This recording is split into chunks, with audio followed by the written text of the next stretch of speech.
ಸಾಧಿಸುವ ಛಲವೊಂದಿದ್ದರೆ ಅಡೆತಡೆಗಳು ಮಣಿಯಲೇಬೇಕು. ಇದಕ್ಕೆ ಸಾಕ್ಷಿಯಾಗಿದ್ದಾಳೆ ಕುಷ್ಟಗಿಯ ಕೆಸೂರ್ ಗ್ರಾಮದ ಈ ಪ್ರತಿಭೆ. ಹೌದು, ದ್ವಿತೀಯ PUC ಫಲಿತಾಂಶದಲ್ಲಿ ಮರು ಮೌಲ್ಯಮಾಪನದ ಬಳಿಕ ರಾಜ್ಯಕ್ಕೆ ದ್ವಿತೀಯ ರ್ಯಾಂಕ್ ಪಡೆಯುವ ಮೂಲಕ ಕಲ್ಯಾಣ ಕರ್ನಾಟಕದ ಕೀರ್ತಿ ಪತಾಕೆಯನ್ನು ಈ ವಿದ್ಯಾರ್ಥಿನಿ ಹಾರಿಸಿದ್ದಾಳೆ. ಕುಷ್ಟಗಿ ತಾಲೂಕಿನ ಕೆಸೂರ್ ಗ್ರಾಮದ ನಿವಾಸಿ ವೈಷ್ಣವಿ ಹನುಮಂತರಾವ್ ದೇಸಾಯಿ ಗಂಗಾವತಿಯ ಶ್ರೀ ವಿದ್ಯಾನಿಕೇತನ PU ಕಾಲೇಜಿನಲ್ಲಿ ವಿಜ್ಞಾನ ವಿಭಾಗದ ವಿದ್ಯಾರ್ಥಿನಿ.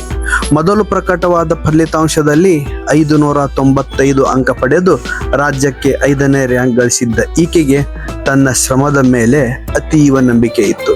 ಅಂಕಗಳು ಇನ್ನೂ ಹೆಚ್ಚಾಗಲಿವೆ ಎಂಬ ಭರವಸೆಯಿಂದ ವೈಷ್ಣವಿ ಮರು ಮೌಲ್ಯಮಾಪನಕ್ಕೆ ಅರ್ಜಿ ಸಲ್ಲಿಸಿದ್ದರು. ಇದೀಗ ಕನ್ನಡ ವಿಷಯದಲ್ಲಿ ಹೆಚ್ಚುವರಿ 3 ಅಂಕಗಳು ಬಂದಿದ್ದು ಒಟ್ಟು 600ಕ್ಕೆ 598 ಅಂಕಗಳನ್ನು ಪಡೆಯುವ ಮೂಲಕ 99.66% ಗಳಿಸಿದ್ದಾರೆ.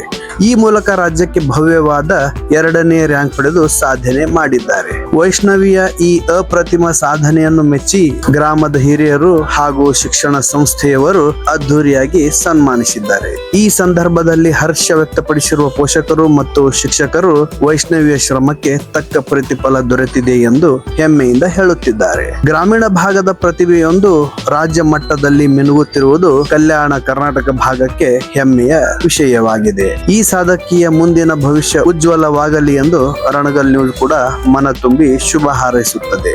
ಧನ್ಯವಾದಗಳು.